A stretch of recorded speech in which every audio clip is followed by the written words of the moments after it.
አንቺም ለልጄ ደም ስጫትና ልጄ ከሞት ትትረፍልኝ እኔም ደግሞ ለአባትሽ የሚሆን የሕክምና ገንዘብ ልስጥሽ ሰው ቤት መቼም ቢሆን ሰርተሽ ልታጠራቅሚ አትችይም ብላ የሰላም እናት ለሃና ነገረች። ሃና ደም አንድ ጊዜ ነው የሚሰጠው፣ ያለኝን ደም ሰጥቻለሁ፣ ሁለተኛ እኮ አይቻልም ብላ ለሰላም እናት መለሰች። ምናሴ በጣም ይናደድና እንዴ እማ ብሎ እናቱን ወደ ውጪ ወተን ማውራት አለብን ብሎ እናቱን ወደ ውጪ ይዞ ወጥቶ እናቱን ምንድነው እያላት ለምንድነው ልጅሽን ህይወት ለማትረፍ ብለሽ የሌላ ሰው ህይወት የምታበላሽው? አንቺ እናቴ በመሆንሽ አፈርኩብሽ በማለት ለእናቱ ሲነግራት እናቱ በጥፊ ግጥም አድርጋ መታችው። ሀንዬ እያለቀሰች ግራ ገብቷት ሁለተኛ ደም ከሰጠች የእሷ ህይወት አደጋ ላይ እንደሚወድቅ እያሰበች አባቷ ጋር ስልክ ትደውልና አቶ ኖላዊ ጋር አባ ትናፍቀኛለህ፣ ናፍቀኛል፣ እወድሃለሁ ዛሬም እንደ በፊቱ ብላ ለኖላዊ ተናገረ። ኖላዊ ልምጣ እንዴ ልጄ ምን ሆነሽብኛል ብለው ሲመልሱላት አይቻልማ አባዬ እወድሃለሁ ብላ እሷ ነገረቻቸው።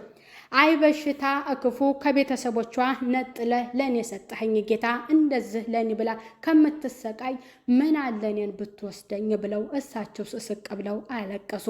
አጠገባቸው እያለው አሲር አብሮ አለቀሰ። ለምን እንደዚህ ትሆናላችሁ በማለት ሰላም ጤና ይስጥልኝ ውድ የተከበራችሁ የዚህ ዩቲዩብ ቻናል ተከታይ የሆናችሁ ቤተሰብ በሙሉ ኖላዊ ድራማ ክፍል 18 በዛሬው ክፍል ላይ ሀንዬ ወደ ቤቷ ተመልሳ ምግብ እያበሰለች እሷን ፍለጋ ወጥተው የነበሩት አባቷ ኖላዊና የሚወዳት የሚያፈቅራት ልጅ አሲር እቤት ሲገቡ ምግብ እያበሰለች ነው። እንዴ ሀንዬ መተሻል እንዴ? ለምን አሳሰብሽን? ምን ሆነሽ ነው በማለት አባቷ ጠየቋት። ምንም አልሆንኩም አባ፣ ትላንትና ጠዋት እኮ የወጣሽ ነሽ፣ አሳሰብሽኝ እኮ ብለው ነገሯት። በይኔ ቀፊኝ በማለት ሄዳ ታቅፋቸዋለች፣ ትስማቸዋለች። ቆም ብላ ደግሞ አሲር አናፈኩህም እንዴ? አታቅፈኝም ብላ ትለዋለች። ቀላል ናፍቀሽኛል እንዴ? በደንብ ነው ቅፍ የማደርግሽ ብሎ እሱ አለ። ከዛ በመካከል ለምን ስልክ ሲደወል እንደ አላነሳች አሲር አነሳ። ስልኳ ባትሪ እንደዘጋ ነገረቻቸው። ቆይማ ያህልሽበት ቦታ መብራት የለም ነበር በማለት ለልጃቸው ነገሯት። ቻርጀር አላስኩም ነበር ብላ መለሰች። ስልክ ተደወለላት። ስልክ የተደወለ ከሆስፒታል ነበረ። ማን ነበር የደወለው? ምናሴ ነበረ። ሰላም ሆስፒታል ተኝታለች፣ አልነቃችም። አጠገቧ ያለችው እናቷ እና ወንድሟ ምናሴ ነበሩ። ወይኔ ልጄ ምን ሆና ነው? ስንሄድ እኮ እሷ ናት ሂዱ ብላ የሄድ ነው። ምን ሆና ነው? ትላንትና ነቅታ አልነበረም ወይ እያለች እየተብሰለሰለች እያለቀሰች ነበር። ወንድሟም ምን ሆነች? ማታ ስንሄድ ደህና አልነበረችም ወይ? አሁን ምን አደረጓት? በማለት ወይኔ እህቴ በማለት በጣም ያስባል፣ እየተክዛል፣ ግራ እየገባዋል። ሀንዬ ጋር ስልክ ለመደወል ፈልጎ ከእናቱና ከእህቱ ጋር ምናሴ ራቅ ብሎ ስልክ ይደውላል። ምግብ እየበሉ ነበር። ስልክ ሲደወል ማን የደወለላት? ምናሴ። ፋዘሯ ደነገጡ፣ አሲርም ደነገጡ። እሷም በጣም ደንግጣ ነው ስልኩን ያናገረችው። ምናሴ ምን ሆነህ ነው በማለት ስትነግረው ጉድ ሆንኩልሽ እህቴን እኮ ላጣት ነው በማለት ለሃና ይነግራታል። በቃ መጣሁ ብላ ያንን ምግብ በልተው ሳይጨርሱ እጥላቸው ትሄዳል። ልጅ ግን ጤነኛ ናት ብለው አቶ ኖላዊ ተናገሩ። በባክህ በል አሁኑኑ ሂድና ተከተልልኝ ብለው አሲርን አሉት። አሲርም ችግር የለም ብሎ ለመከተል ከኋላዋ እየተከተለ እሷ ዞር አለ ቦታ ጠመዝማዛ ቦታ ላይ እሱ ደበቅልና እሷ ስትሄድ የኔ ከርታታ ብሎ ይላል። ምክንያቱም ይወዳታል፣ ያፈቅራታል። ፍቅሩን ግን ለመግለጽ በጣም የሚፈራና ፋዘሯ ኖላዊን የሚፈራ ልጅ ነበር። አሁንም ምንድነው ወደ ቤት ተመልሶ የነገራቸው ለፋዘር ምንድነው በቃ ጠፋችብኝ ብሎ ለፋዘር ለኖላዊ ተናገረ። እንዴት ትጣፋ ባህሌ ሂድና ተከተል አይደለም እንደ ያልኩ አንተ ለአደራ የማትበቃ ብለው ኖላዊ ተናገሩ። ወደ ሆስፒታል የገባችው ሀና ቀጥታ ወደ ሰላም ጋር ሳይሆን ወደ ዶክተሩ ጋር ነበረ። ዶክተር ተኝቶ ነበረ። ቀሰቀሰችው። ዶክተር ምን አዲስ ነገር አለ በማለት ለዶክተር ትነግረዋለች። ያለችበት ሁኔታ ሰላም እንዳልነቃች ይናገራል። ምክንያቱም ዳግመኛ ደም እንደሚያስፈልጋት ሀና ሌላ በሕክምናው እንዳልነቃችና ደም እንደሚያስፈልጋት ለሀና ነግራታል። ሀና ለምን ከደም ባንክ አንወስድም ብላ ለዶክተሩ ቀላል ነው ከዛ መውሰድ እንችላለን ብላ ትነግሯል። ያሳሰበውን ታዲያ እሱ አይደለም ወይ በማለት የሰላም የደም አይነት እንደማይገኝ ለሀንዬ ነግራታል። ሀንዬ ምንድን ያለችው እኔ የራሴን የደም አይነት አውቃለሁ፣ ስለዚህ ምን አይነት ነው እሷ የደም አይነት በማለት ለዶክተሩ ትጠይቋለች። የሰላምን የደም አይነት ለሀና ይነግራታል። ሀና የእሷ የደም አይነት እኮ ከኔ ጋር ይመሳሰላል፣ በቃ እኔ እሰጣታለሁ ስትል ለዶክተሩ ነገረችው። ዶክተሩ ወደ ሰላም ጋር ሄደ። ሰላም አልነቃችም። ሰላም እንዴት ናት በማለት እናቷን ይጠይቃል። ምናሴ ወንድሟም ተቀምጧል። ሰላም ስላልነቃች በቃ ለምክንያት ነው ያመጣት በማለት ይናገራል። የሀና የደም አይነት ከሰላም ጋር ይመሳሰላል ሲል ለእናቷ ተናገረ። የመመሳሰሉ ጉዳይም አይደለም፣ ያችኛዋ ሙሉ መመርመር አለባት፣ ተመሳሳይ ደም ስላላት ብቻ ትሰጣለች ማለት አይቻልም ሲል ለእናቷ ተናገረ። እግሯ ላይም ወድቄ ቢሆን ትሰጥልኛለች፣ ሀንዬ መልካም ሰው ናት በማለት ለዶክተሩ ነገረችው። ሀንዬ እንግዲህ ተመርምራ የሌላውን የጤንነቷን ጉዳይ ደም ልትሰጥ ሌላ እንከን ካለባት መስጠት እንደማትችል ዶክተሩ ለእናቷ ነግሯታል። ሀና ተመረመረች። ምርመራውን ተመርምራ በውጤቷ ጥሩ ሆኖ ለሰላም ደም ሰጠቻት። የሰጠቻት ደም ግን ሁለተኛ እንደሚያስፈልጋት ነው ውጤቱ ያሳየው። ወይዘሮ ሜላት ግራ ገባት። ዶክተሩ ጠየቃት። ታዲያ ምን ችግር አለ? አሁንም ደግማ ሀና ትስጣት በማለት ለዶክተሩ ስትነግረው እንዴት እንደዚህ ይሆናል? ለሀና ሁለተኛ ደም ለሰላም ሁለተኛ ሀና ደም ሰጠች ማለት የሀና የጤንነት ጉዳዩዋ ያሰጋል በማለት ለእሷ ነገራት። እኔ የአባቷን ሙሉ የሕክምና ወጪ እኔ እሸፍናለሁ፣ እሷ ደግሞ ብር ነው የምትፈልገው። በቃ ምን ትሆናለች? ደም ለልጄ ትስጣትና ልጄ ትትረፍልኝ፣ አይኔ እያየ እንዴት ትሞታለች በማለት ለዶክተሩ ትነግሯለች። ዶክተሩ በጭራሽ ይሄ ስራዬም አይፈቅድም፣ ደምም አንዴ ነው የሚሰጠው በማለት በጣም ይቆጣታል። ወይዘሮ ሜላት ትወጣለች። ልጁ ምናሴ እናቱን ወደ ውጭ ይዞ ወጥቶ ምንድነው እያላት፣ እማ ምን እየሆንሽ ነው? የራስሽን ልጅ ለማትረፍ ብለሽ የሰው ልጅ ህይወት እንደዚህ ማድረግ ትፈልጊያለሽ ወይ? አፈርኩብሽ በማለት ለእናቱ ሲነግራት እናቱ በጥፊ ግጥም አድርጋ ትመታዋለች። ምክንያቱም ሀንዬ ነገ ምን እንደምትሆን አደጋ ላይ እንደምትወድቅ ስላሰበ ነው። የእሷን ደም ጨርሳ ሰታ ለሀና ምን ላይ ትሆናለች? ሀንዬ በሽተኛ ልትሆን እሷ ልትሞት ነው። ወደ ዶክተሩ ይሄዳል። ግራ ግብት ብሎታል። በጣም እያለቀሰ ነው። ለዶክተሩ ምንድን ያለው? የምነግርህ ነገር አለ፣ በቃ እናቴም ነግራህ ሊሆን ይችላል በማለት ለዶክተሩ ምናሴ ይነግረዋል። ምንድን ነው? እህቴን በጣም ነው የምወዳት፣ በጣም ወዳታለሁ። እንደውም እሷ ብቻ ናት እህቴ፣ ግን ሁለተኛ ደም ሀና ከሰጠች የሀንዬ ህይወት አደጋ ላይ ነው የሚሆነው። ታዲያ እህትህ አይደለችም እንዴ? ለምንድን ነው እንደዚህ የምትለው? በማለት ዶክተሩ ለምናሴ ነገረው። እህቴ ናት።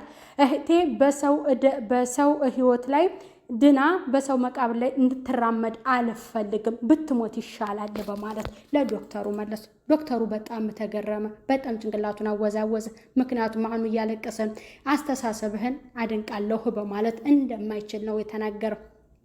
አጠገቧ ቁጭ ብላ ስስቅ ብላ እያለቀሰች ሁለተኛ ደም ካልሰጠሽ እና አባትሽን ለማሳከም ገንዘብ ፍለጋ ነው ሰው ቤት የተቀጠርሽው እያለቻት የሰላም እናትን እያሰበች ግራ ገብቷት ነበር።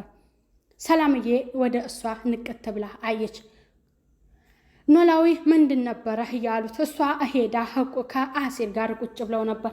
አሲር ምንድን ያለው? የዛሬው ስልክ ደግሞ ይለያል ፋዘር ብሏል። ምክንያቱም ሰርቆ ማለት ነው። እሺ ሸጥከው ብለው አሉት። የሌባ ችግሩ መስረቁ ሳይሆን መሸጡ ነው በማለት መለሰልማት። እንዴት ብለው አሉ።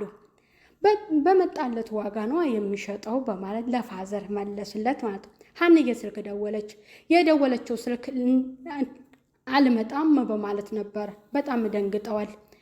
እንደማትመጣና አባቷን እንደምትወድ ልክ እንደ በፊቱ እንደምትወዳቸው ሁልጊዜ እንደምትናፍቃቸው ፍቅሯን ገልጻ አባቷን ታናግራለች። መጀመሪያ ስልክ ተደውሎ ነበረ፣ ተኝቶ ነበረ። አሲር ምንም ሊነሳና የስልኩን ጥሪ ሊሰማ አልቻለም ነበር። ይጠሩታል አልሰማም፣ ይጠሩታል አልሰማም። አረ ስልክህ እየጠራ ነው በማለት ያን ስልክ ሲያነሳ የደወለችው ሀንዬ ነበረች። ሀንዬን ካናገረ በኋላ እሱ ከፋዘር ጋር እንዲያድር ተነግራቸዋለች። እሷም ሆስፒታል ናት። በቃ ዛሬም ሊደገም ነው በማለት ለኖላዊ ይናገራል። ምኑ ነው የሚደገመው በማለት እሳቸው ተናገሩ። ያ ካልሾኗ አላስታወሱትም፣ ረስተውታል። ዛሬ በደንብ ነው በካልሾ ሞሎት በማለት እሱ ይናገራል ማለት ነው። ምክንያቱም በባለፈው ክፍል ላይ ተኝተው ኖላዊን በእርግጫ እያላቸው ነበር። በኋላ ሁለተኛ ብትደግም እዛ ጋ ባለችው ከዘራ ነው የመመታ በማለት እሳቸውም ተጫውተውበት ቀልደውበት ነበር። ልጄ ግን የሆነችው ነገር አለ፣ ምን ሆና ነው በማለት በጣም በድጋሜ ሀሳብ ውስጥ ይገባሉ። በጣም ምክንያቱም ስራዋ ምን አይነት ስራ ሆኖ ነው እንደዚህ ልታድርም እየቻለችው በማለት አሁንም በጣም ተጨንቀዋል። ለአሲር እየተናገሩ ነው። በስተ መጨረሻ ምንድነው ወይዘሮ ሜላትን ዶክተሩ እየነገራት እንግዲህ ልጅቷ መስጠት እንደማትችል ሀና ምን አይነት ስቃይና መከራ ውስጥ እንደገባች ሀና መከራ ውስጥና ስቃይ ውስጥ ነው የገባሹ እያለ ቢሮው እየተንቆራጠጠ ነበር። ወይዘሮ ሜላትም በግድ ልጄ መትረፍ አለባት፣ ምን ትሆናለች፣ ደም ትስጥ እያለች ለዶክተሩ በልህ እየነገረችው። ዶክተሩ ደግሞ በጭራሽ ምናሴም መስጠት እንደማይትችል ለሀና እያገዘላት ነው። ምክንያቱም ፈጣሪ ካተረፈ ያትርፋት እንጂ የሰው ሕይወት ተጎድቶ እህቴ እንድትድንብኝ አልፈልግም ብሎ ለዶክተሩ ነግሮታል። ዶክተሩን በጣም አድንቆታል። እንግዲህ ኖላዊ በልጃቸው ምንም እንደምትሰራ እና ይህንን ግልጽ ስላላደረገችላቸው እንደገና ስልክም ሲደወል የስራ ቦታ እንደደበቀች ያለችበትን ሁኔታ ግልጽ ስላላደረገችላቸው በጣም ተጨንቀው ወይኔ ልጄ ከቤተሰቧ ነጥለህ ለእኔ እሰጥኸኝ እንደዚህ እሷን ከማሰቃያት እኔን ብትገለኝ ይሻለኛል በማለት እንባ አውጥተው ስስቅ ብለው አለቀሱ። አጠገቢያቸው ያለውም አሲር በጣም አብሯቸው አዘነ። በእንደዚህ አይሆኑ በማለት ማለት ነው። የሀንዬ እንግዲህ በመጨረሻ እሷ ጋር ኮርመት ብላ እሷን እየጠበቀቻት እናቷም ከዶክተሩ ጋር ሀና ደም እንድትሰጥ ዶክተሩን እየነገረችው እያለ ዞር ብላ እሷን ታያታለች። ሰላም ትነቃለች ማለት ነው። ሰላምም ደስ ይላትና ወደ ቢሮ እየሮጠች ትሄድና ዶክተር ሰላም እኮ ነቃች ብላ ትለዋለች። እሱም ደስ ይለዋል። ምክንያቱም እናቱም ከዶክተር ጋር ቁጭ ብላ እያወራች ነበርና ነቃች እንዴ ሰላምዬ ነቃች እንዴ ብላ እየተሯሯጡ ወደ ሰላም ክፍል ገቡ ማለት ነው። ቀጣይ ህይወት እንግዲህ የሰላምዬ ህይወቷ ጥሩ ላይ ሆኖ ሀንዬም ካለችበት ጭንቅና ሀሳብ ለአባቷ ለኖላዊ እንድትኖርላቸው ይሄንን እናስባለን ማለት ነው። የሚወዳትና የሚያፈቅራት ልጅ አሲርም ደግሞ ኖላዊ ሲያለቅሱ አይቷልና እሱም ደስ እንዲለው እንመኛለን። እንደገና ምናሴም ደግሞ እህቴ በሰው ደም ከምትድንና ያችኛዋ ከምሀንዬ አንድ ነገር ሆና እሷን ከምናጣት እህቴ ብትሞት ይሻላል። እኔ 2 ዓመት ታምሜ እንደምወዳት አልነገርኳትም። እህቴን በጣም ነው የምወዳት። 2 ዓመት ታምሜ ከክላስ እንኳን መውጣት አልችልም ነበር። መውደዴን እንኳን አልገለጽኩላትም። በጣም ነው የምወዳት። አንድ እህቴ ናት፣ መተኪያ የላትም። ስለዚህ እንዴት በሰው ህይወት ከምትድንብኝ ያችኛዋ ከምትጎዳ ብትሞት እመርጣለሁ ብሎ ለዶክተሩ ነግሮት የዛሬው ቪዲዮ ያልቃል ማለት ነው። ሰላምም ነቅታለች። ሀንዬም እንደዛ ስታለቅስ እየነበረችው ስቃለች ማለት ነው። ወይዘሮ ሜላት እየሰራችው ስህተት ግን ያሳፍራል። ያ ምንድነው? ራስ ወዳድነት መሆኗ በጣም ያናድዳል ማለት ነው። አንቺ ለሰው ህይወት ደምሽን ስጭና ለልጄ ደምሽን ስጭልኝና አባትሽን እኔ በገንዘብ አሳክምልሻለሁ ማለቷ ደስ አይልም። ምክንያቷም እዚህ ጋር ንቀት አለው። አንቺ ሰው ቤት ሰርተሽ መቼም ቢሆን አባትሽን ልታሳክሚያቸው አትችም፣ ገንዘብ ከየት አጠራቅመሽ ያለችው ትንሽ ልጅቷን ህሊናዋን እየነካታል ማለት ነው። ሰላምዬ እና ሀንዬ እንግዲህ መልካም ቢሆኑ ምናሴ እናቲቱ እንደዛ እያለችው ትንሽ ይደብራል ማለት ነው። ምክንያቱም ላፏ ኖሯል ከልጆቼ አልነጥላትም ስትል እየነበረችው አባቷ ገንዘብ አስፈልጓቸው በገንዘብ እንደሚታከሙና እሷም ደም ለልጄ ትስጥ እኔም ደግሞ ብር አይደለ የምትፈልገው ብር ሰጥቻት አባቷ ይታከማሉ ማለቷ ትንሽ በደንብ ያናድዳል። እውነት ያናድዳል። የራሴ ስላናደደ ማለት ነው። በስተመጨረሻ መዳኗ ደስ ብሎኛል። ምክንያቱም ለሀንዬ ሰላምነትና ወደ አባቷ ወደ ኖላዊ እንድትሄድ እሳቸውም ተጨንቀው የለ እንዲረጋጉ ማለት ነው። የዛሬ ቪዲዮ ይህንን ይመስል ነበር። ቀጣይ በሌላ ቪዲዮ እስከምን